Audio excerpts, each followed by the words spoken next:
bahay ko. Sino principal? Si Palacio.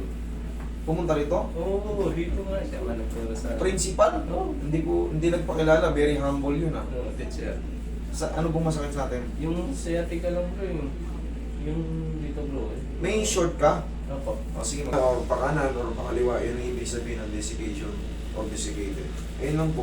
Sa L3, L2, L3, down to L5, S1. Ibig sabihin, lahat na yan. L4, L5 show left-sided posterior disc herniation. Ito mas matindi, yung herniation. Alam niyo ibig sabihin ng herniation? Hindi nga bro. Lumabas na yung ano. Lumabas na yung ano. Yan o, herniated or herniation. Ganito, yung annulus, mayroon pang panloob yun na mas malambot, yung nucleus pulposus. Ayan. Herniated or herniation disc. Yan ang mas masarap. L4, L5. Okay. Resulting to moderate calcinosis and impingement of the descending nerve root. I-check na siya. Okay. L3, L4, show me yung posterior disc person. Okay, sir. Sir, multiple ano to sir sa iyo. Bugbog sarado yung ano mo. Pag nagkaganyan, nagkanda-putok-putok. Ganda pirat-pirat. Hindi ang ano lang naman ito bro, start lang naman ito. Hindi maglaro kami ng basketball. Kailan? Tinong kami lang. Kaya napabagsak yung dito ko. Tapos, Pero ngayon, anong pakiramdam mo? yun nga, yung dito lang talaga siya bro.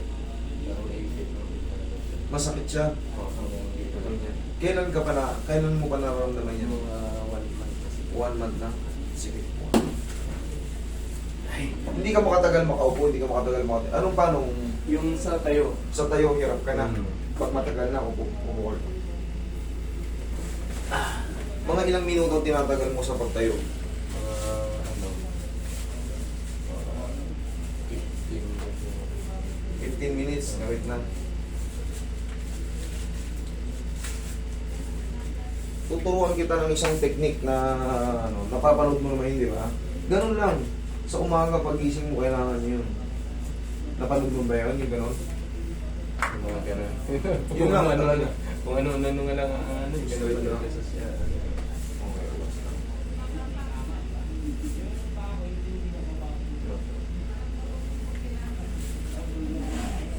Tayo ka.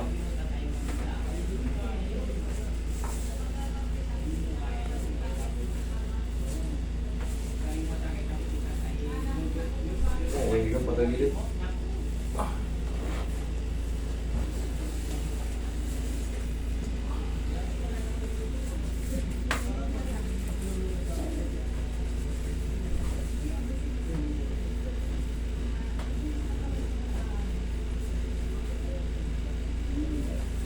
Kabilang side.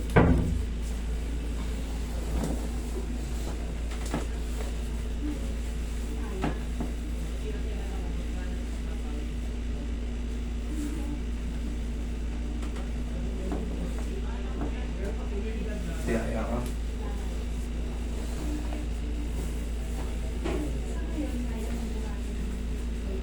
Okay ka lang, sir? Ha?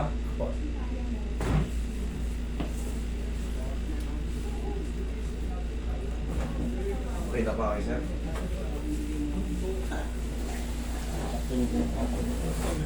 Ito, gusto nyo yung... Lagay mo to. Ano yung masakit? Taas mo na yung mukha mo. Sige.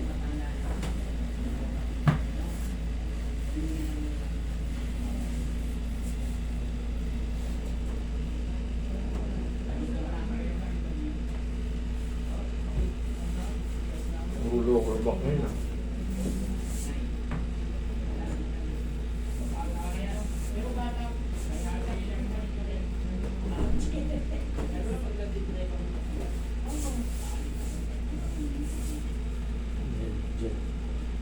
Nandito talaga yung puno ng sciatica.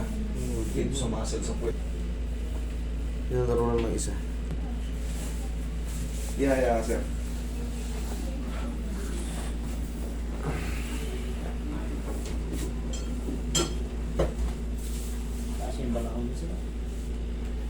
Balakang po.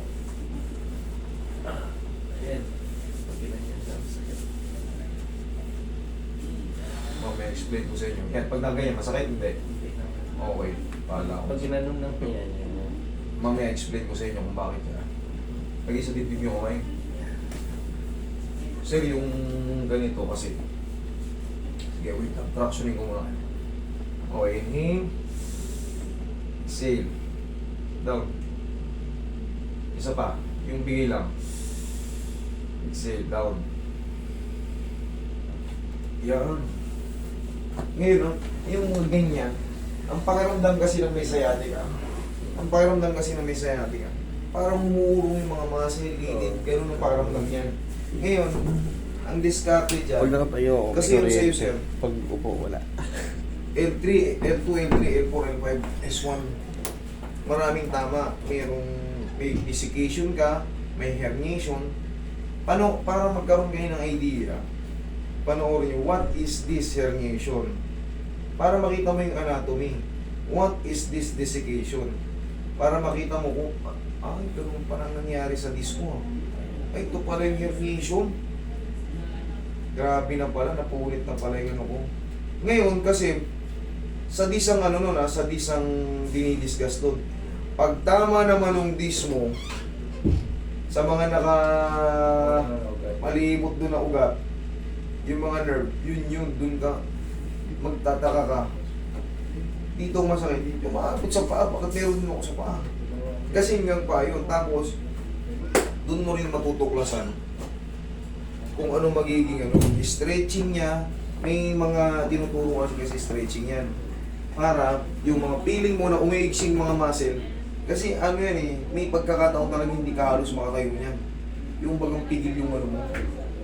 May mga pagkakataon ganyan, tapos pag uupo ka, minsan, kailangan mo, Sa trabaho, puro po eh. may pectus ka na Oo, yan, ganyan na ganyan. gusto mo itukot tong kamay mo, kasi ayaw mo maiipit para nakakalso yung ano. Kasi once na sa umaga, pagising mo naman, tagilid ka muna. Yan, tukod mo yung siko mo, tukod mo yung kamay mo, tukod mo yung siko mo, tukod mo yung kamay mo, tukod mo to, tayo. Person po. Yan, diyan ka sa siko kumuha. Kasi, pag sa balakang ka kumuha at may damage yung balakang mo, wala, lalo lang sasakit. Tayo ka. Ganito ang magiging exercise mo pagising mo sa umaga. Magano kasi nelas, matulas yung ano. Ganito. Parang sisikuhin mo yung mukha mo. Parang gano'n. Lakasan mo konti. Okay, kabila. Squeeze mo konti. Yan. Medyo squeeze mo. Ganito, sir. Harap ka ron. Itong kaliwa mo, ituhod mo pa gano'n. Sige. Ganun. Yan, kabila. Ganun. O, sige, ikaw nga. 1, kabila. Yan lang, pagising mo sa umaga. Tag-isa lang, okay na yan, kuku ka. Yan ang pag-maintenance mo sa umaga. Meron pang, makakaramdam ka talaga dyan ng ano. May pain pa yan, pero hindi ka aabot sa severe moments na hindi ka makatagal. Bakit? Kasi ano na siya na-address natin. Kaya na naman may kumikirot pa dyan, kasi nga, yung punit ng ano, yung tinatawag na herniation. Siyempre, pag sinabing herniation, ibig sabihin malaki na yung punit ng ano mo, kasi lumabas na pati yung nucleus pulposus mo Okay, sir? I-type mo yung ano, yung nakalagay dyan sa impression. What is this desiccation? What is this bulging? What is this herniation? So, pagkakaroon tayo ng idea kung anong nangyayari sa ating balakang, bakit ganun na lang siya, para kung nilulumpo nito Pwede naman na hindi na opera bro. Pwede yung hindi operahan, pwedeng operahan. Mahirap pag-opera. Opo, dito lang kayo magbe-base para hindi kayo maligaw sa impression. Ayan, interpretation type mo yan, desiccated or what is this desiccation or desiccated. Okay? Dito naman, this herniation. What is this herniation sa L4, L5 mo? What is this herniation? Tignan mo, resulting to moderate canal stenosis. Kasi nagkakaroon siya ng nung may herniation ka, nagre-resulta ng canal stenosis. and impingement to the nerve. Ngayon, ano yung canal stenosis? Yung canal stenosis, yun yung sa may, yung nerve root or root nerve sa gitna, kumikipot yun. Yun yung stenosis. Stenosis means pagkipot, narrowing, ganyan. Okay, sir? Ngayon, tayo ka, lakad ka. Lakad. Ngayon, makakaramdam ka ngayon ng changes niyan. 3 to 4 days, mas banayad pa yan. Ngayon, sir, buka ulit. Hindi kasi kaya ng isang session yan. Babalik ka rito ng mga Monday ulit. Okay? Pagka Monday, obserba mo kung ano yung mga naramdaman mo kakaiba. Huwag ka lang muna magbubuhat ng mabigat. Okay? Tapos, kung magbubuhat ka, sabihin natin 10 kilo, ganito, tulong mo yung legs mo. Huwag kang magbubuhat ng ganito. Okay? Maraming tama yung ano mo, sir. L2, L3, L5, S1. Bugbog sarado siya. Okay, sir? Huwag ka lang muna magbuhat ng bigat. Huwag ka lang maligo today, ha? Ayun lang po ang ano natin. Salamat po.